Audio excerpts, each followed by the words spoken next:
สวัสดีทุกคนสบายดีมื้อนี้ละตีกับคำลาเนาะกับหลานสิหากันออกตลาดใหญ่ตลาดบึงหัดหลวงบ่ฮู้ว่าราคาเท่าใดเนาะดิเขาจะว่าตลาดนั้นคือว่าซั่นแต่เขาจะเปิดแต่ตอนเช้ามื้อนี้ก็ตื่นแต่เช้าๆมีเงินอยู่590,000บ่ฮู้ว่าสิได้หยังแน่ไปเบิ่งนำกันเนาะไปเบิ่งน้ำกันเลย บ๊ายบายเจอกันที่ตลาดตอนนี้ของเฮาก็ฮอดไฟแดงเขตเศรษฐกิจบึงหัดหลวงแล้วเนาะตัวนี้ก็เป็นเขตเศรษฐกิจของบึงหัดหลวงเนาะขี่ไปข้างหน้าก็แม่นตลาดเพราะว่าเขตนี้เขาจะกำลังก่อสร้างกำลังพัฒนาเนาะเป็นเขตของจีนมาประหารมาเซามาอยู่เนาะเขาจะมาประมูลอยู่ก็คนลาวก็อยู่ได้เนาะคนยังก็อยู่ได้เขาจะมาเฮ็ดเขตเศรษฐกิจตะกี้ก็เคยอยู่นี่เนาะตะกี้สมัยตะกี้ละตีก็กับนินาก็พากันเฮ็ดเวียกอยู่นั่นนี่แหละเจ้าถนนหนทางก็จะเส้นยางดีเจ้า2 เลนแต่มันเส้นใหญ่ดีเพราะว่าปกติเส้นหนทางอยู่ลาวเนาะมันจะเส้นน้อยแล้วก็รถจะติดเนาะแต่เขตนี้เขตเศรษฐกิจแต่มันเป็นหนทางเส้นใหญ่ไปเบิ่งกันวิวพัดแถวนี้กว้างขวางตึกข้างหน้านี่เนาะฮีราตีเคยเฮ็ดเวียกพวกเจ้าตึกที่2หั่นตึกคือกันละตึกที่2ไว้ราตีได้มานี่ก็ไปบ่ได้พวกเจ้าเอ้ยเขาจะปิดทางเขาจะแปลงทางใหม่ปิดทางแต่ก็โค้งไปข้างหลังหุ่นใดเนาะมันมีทางโค้งไปทางบึ้งหุ่นเนาะแต่มันก็ใกล้หน่อยนึงราตีก็โค้งทางวิวมอนี่เนาะเขาไปทางวิวมอก็เป็นบ่อนเฮ็ดเวียกเก่าของราตีกับนี่นาสมัยจากปีหลังแล้ว2 ปีหลังตัวประมาณนี้เนาะติก็ได้โค้งรถกลับเจ้าโค้งรถกลับได้กลับไปทางเขตบึงหัดหลวงเนาะเพราะว่าทางนี้มันตันคิดว่าเลี้ยวแล้วบ่ได้มาดุดแล้วคิดว่าเลี้ยวแล้วก็เลยมาทางเก่าทางนี้ก็ทางตอนเช้ากับตอนแลงคนก็จะหลายหน่อยทางนี้เพราะว่าเขาจะมาย่างลิ้นลาตีแค่ว่าลาตีตื่นเช้าแล้วได้พวกเจ้า 8:00 น 9:00 นลาตีว่าลาตีก็ตื่นเช้าแล้วก็ยังสวยอยู่ตอนนี้ลาตีก็ออกตลาดบึงหัดหลวงของเจ้าเอ้ยตลาดบึงหัดหลวงไปเบิ่งกันข้างในนี้ยังเด้เจือกยังเด้ดอกเราไปเบิ่งกันฮอดแล้วนะพวกเจ้าตอนนี้เราตีกับฮอดตลาดแล้วกับร้านตลาดละตลาดบึงหัดหลวงเนาะเอาไปเลยที่เป็นข้าวไทยคล้ายเครื่องอาหารจีนคล้ายเครื่องจีนพวกสัตว์ผักเป็นยังกันนี่นะคะฮิตหลาย11,000 กีบพี่ซื้อหักบัวกันหักบัวขายจังไหนมัน5,000หรอโดยเอามัดหนึ่ง5,000 กีบต้องฮิตหลายหักบัวกับ8,000 กีบยังโคตรทิพย์เลย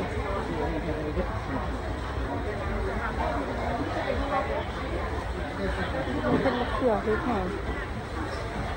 ดราม่าอยู่กับเครื่องคือแข็งหมักหน้า22,000 23,000จังเลยออกมาแล้วค่อยซื้อโลเบิ่งก่อนได้จังเลยซื้อไปแล้วสีโฮปมันออกมาแล้วค่อยซื้ออ่ะจังคือแข็งแบบ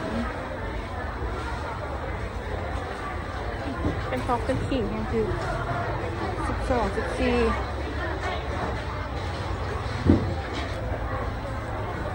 แป้ง13,000กว่าเจ้า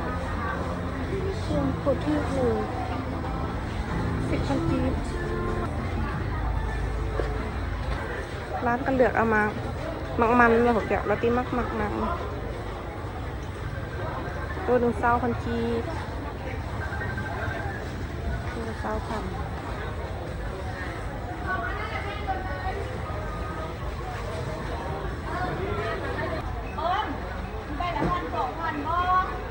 เอาบอกหน้าไปกินมัน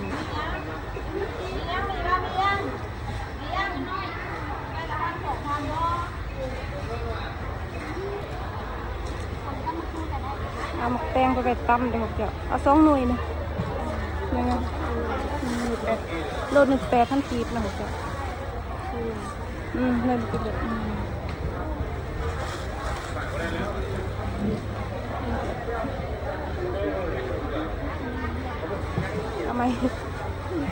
เมื่อกี้ละตี4 โล20,000หรือ25นี่ยังกว่าเนาะอันนี้เฮาซิมได้บ่เอาล้นนั้นเนาะ ตัวนี้กินส้มเนี่ย แซ่บ แซ่บแม่งบ่จบ ยางเนี่ย อันนี้มาขอกระเล่นเนาะ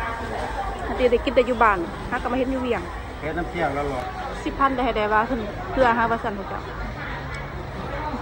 พายไปรอกินส้มมื้อนี้นะนาตีได้มากเลยตีซื้อๆมาตูนกันเนาะมักนำมักตูนเอาหน่วยละโลจ้ะแล้วนี่ก็ได้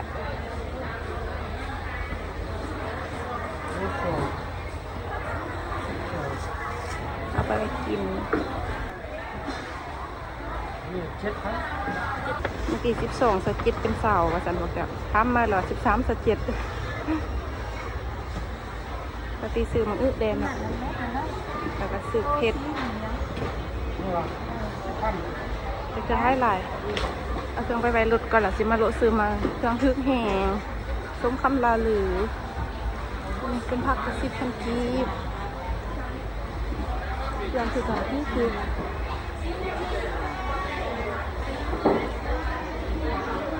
ก็คือกูจะโลนึง45เนาะเห็ดขาวอีกอันครึ่งนึงอะไรกินบุกไปกับอังซื้อเห็ดกันหัวจับเห็ดกันก็คือ14 12 8,000 7,000 6,000เห็ดเข็ม6,000 2 ห่อนะ6,000กีบ7,000เอาใส่หงให้เด้อาตีก็ได้มาโซนมักใหม่เนาะเมื่อกี้โซนผักของเจ้าบันนี้โซนมักใหม่กว้างตลาดเพิ่นแล้วซื้อมักใหม่กันตัวละ100,000อาตีอยากกินหัวเลี้ยนเลยอยากบ่คำลาดอยากบ่หัวเลี้ยนอยากกินหัวเลี้ยนว่าซั่น แพ็คได้หรอแพ็คหรอ โลนึง100,000กีบเป็นโลหรือเป็นหน่วยไอ้โลละ100,000เป็นโลเนาะบ่แม่นเป็นหน่วยหน่วยแบบได้มันสุกเอาไม่สุกๆจ้ะสุกบ่เอ้ยนั่นละก็ได้สุกบ่แม่นบ่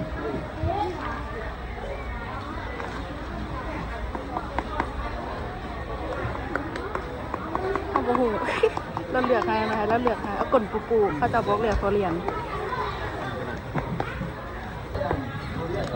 มักเอาไปแล้วกินเลย อยากก็มีปีเอาหน่อยนั่นเนาะ ที่สอง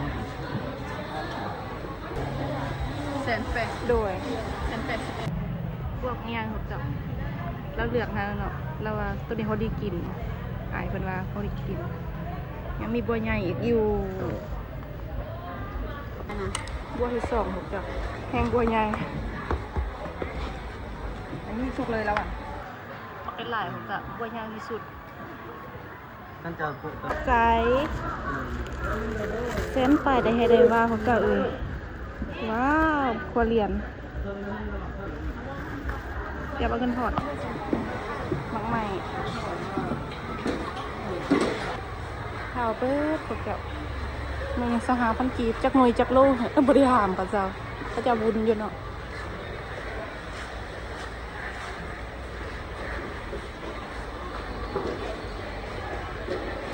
ตัวนี้เป็นอาหารทะเลนะ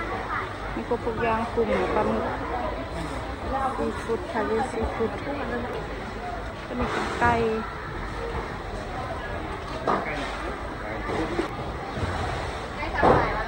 ตอนนี้เราตีอยากได้ปลาหัวกับ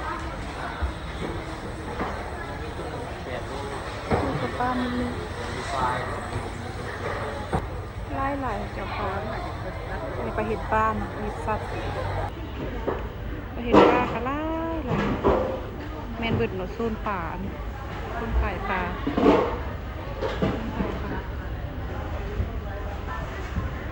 ตีจะเอาป้านี่ไอ้เลือกเอาอันต้นหน่อยเฮาหน่อยหนึง ตัวไหนครับ โดย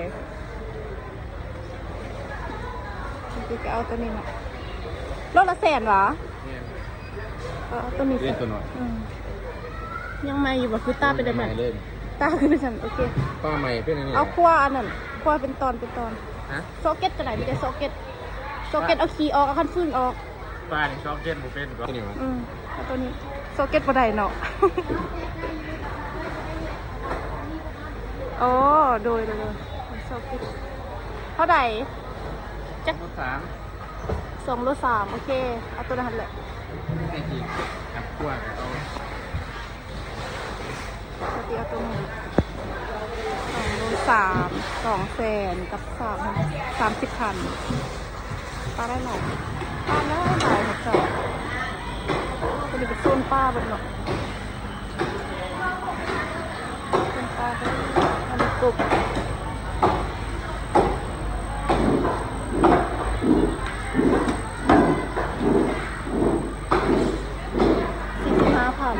รุ่น45,000ตี40,000เต้าหูขายจังได ตัวนี้4 ก้อน 10 4 ก้อน 10 เอา4ก่อน เอาเจ้าขาวมา โดย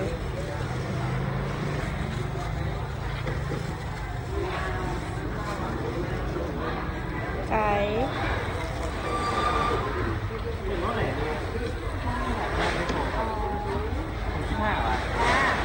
ตอนนี้เขาก็ได้ข้าวจีแดงปะเอียนโลเท่าไหร่เส้นขาว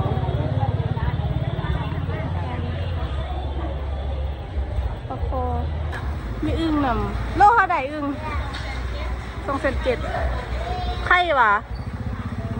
2,700,000เทียบอันนี้มีอึ่งเบิดทุกอย่างโลนึง2,700,000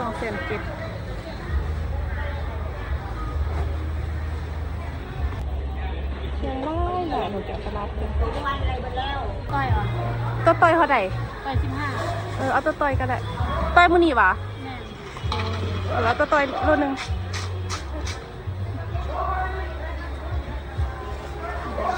ซื้อห่อตัวนี้เขาจะหลังแล้วก็ต่อยให้พร้อม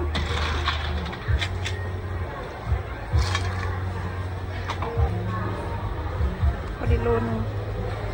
วันนี้เดี๋ยวเจาะ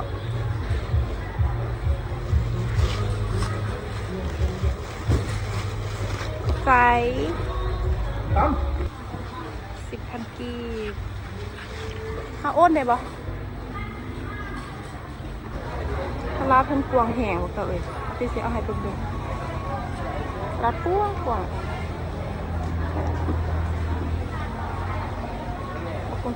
เขาไปไม้หุ่นอีกรัดใหญ่แหงกวางแหงทัดดวงกดกวางเลยกดง่ายเลยแต่ที่ถ้าก็เขามากเลยสิออกกลับแล้วพวกเจ้าได้พักแล้วก็ได้เครื่องแล้วก็ยุ่รถอีกเนาะ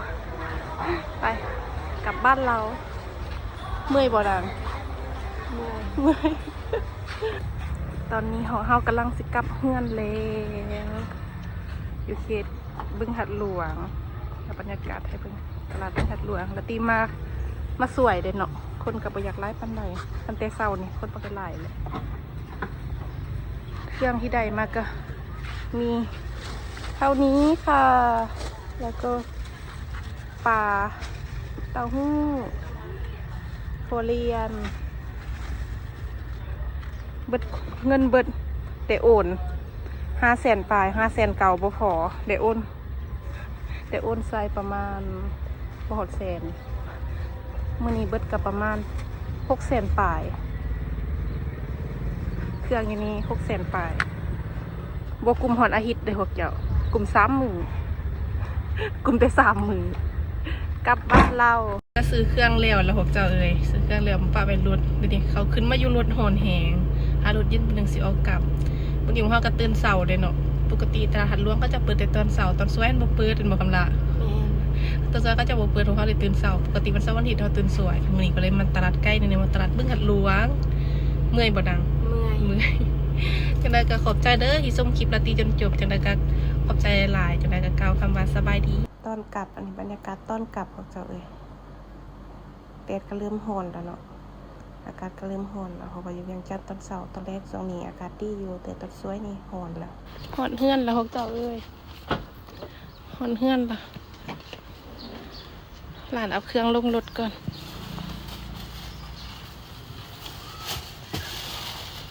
เมื่อยบ่หนาเมื่อยไปกลับบ้านเรายายหลายเฮ็ดจะได้กินคำละโมโหเฮ็ดจุ่มมาลาบ่ปกติก็เอาป้ามาจุ่มมาลาน่าเสพปกเจ้ามาลาปลา